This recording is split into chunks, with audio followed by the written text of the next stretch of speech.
This is Hollywood. Matías Bombal with you. Paramount Pictures returns to the zenith of its past glories in their release of Mission Impossible Rogue Nation, with Tom Cruise returning as Ethan Hunt of the IMF. In this, the fifth movie in the theatrical incarnations inspired by the famous television show created by Greg Geller that aired between 1966 and 1973. That show's original theme by Lalo Schifrin is one of the most enduring themes in show business and has been cleverly reworked into the score of this film by composer Joe Kramer. To add impressive punch, this movie is additionally presented as an IMAX presentation in IMAX theaters as well as standard theatrical engagements. Also recreating their roles from earlier features are Ving Rhames, who has been in all 5 movies as Luther, Jeremy Renner as William Brandt, and Simon Pegg as Benji Dunn. Director Christopher McQuarrie has crafted a story, along with writer Drew Pearce, that has our stylish and cleverly named heroes seeking to eradicate the Syndicate, a rogue organization with international ties out to get the IMF with tactics as sharp as theirs. It does not help that the CIA, in the person of Mr. Huntley, played by Alec Baldwin, is pressuring to close the IMF for redundancy and Ethan Hunt's loose cannon approach. The movie takes off quite literally, with a much-touted scene of Tom Cruise hanging from the side door of a large airplane taking off into the air, and that breathless moment occurs before we see the beginning of the opening credits. It sets the tone for the adventures to follow, where we will find Mr. Hunt intrigued by the beautiful Ilsa, played by Rebecca Ferguson. Hunt's really after Lane, played by Sean Harris, who is the head of the syndicate, and naturally, he's hard to get. A series of adventures ensue that I'll not reveal in order not to spoil the picture for you. Destiny takes Hunt to new heights, in this case, the top of the Vienna Opera House with Ilsa. What's next? There.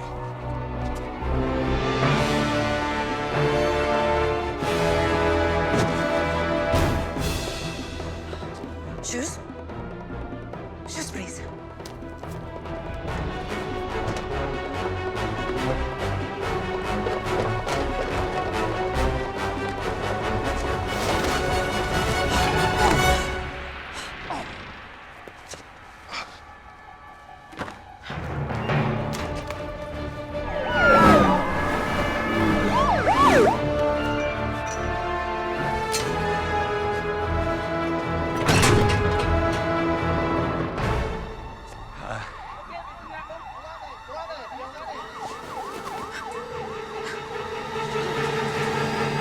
Dropping in on their fate there, and in this movie, you really don't know what's going to happen next. That scene occurs following a beautiful and cleverly mounted sequence in the Vienna Opera House during a performance of Giacomo Puccini's Turandot. Like the prince in the opera, who must solve riddles for which the wrong answer would result in death, Hunt's choices and quick wit will assist his making the right death-defying choices, or so we hope. I always like to point out a newcomer with promise, and in this case it's a German actor that you see briefly in the opera sequence. His scene is short, but his striking face is so memorable it may linger in your mind. Robert Mazur plays an assassin dressed as a policeman. I reviewed some of his work and found that he's studied and appeared in productions of the prestigious Actors Space Berlin. I hope he gets more roles in U.S.-made films.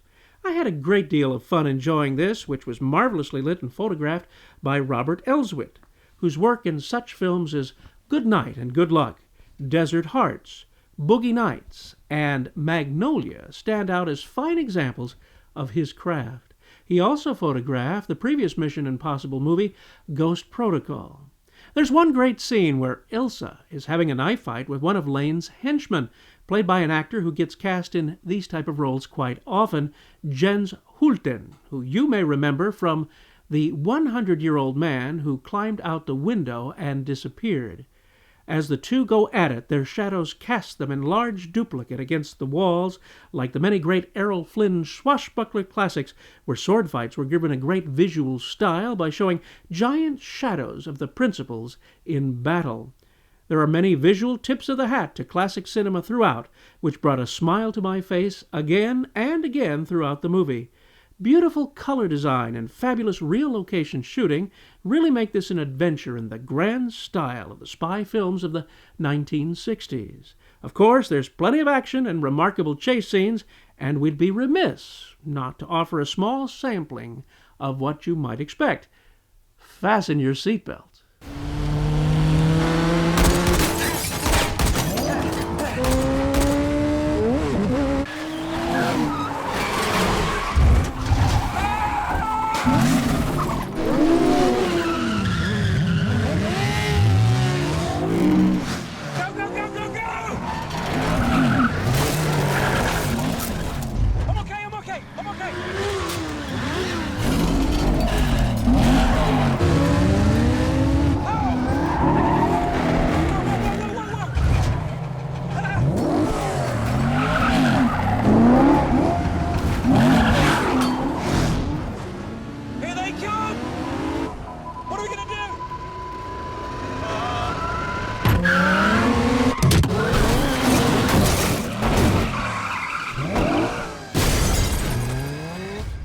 Wow, Simon Pegg with Tom Cruise in that scene, and Pegg is delightful throughout the entire picture. He brings a smile just when needed, but never going too far. Lovely Rebecca Ferguson is enchanting and tough at the same time. Ving Rhames' down-to-earth sincerity is rock solid and a joy. Jeremy Renner is consistently good in all he does.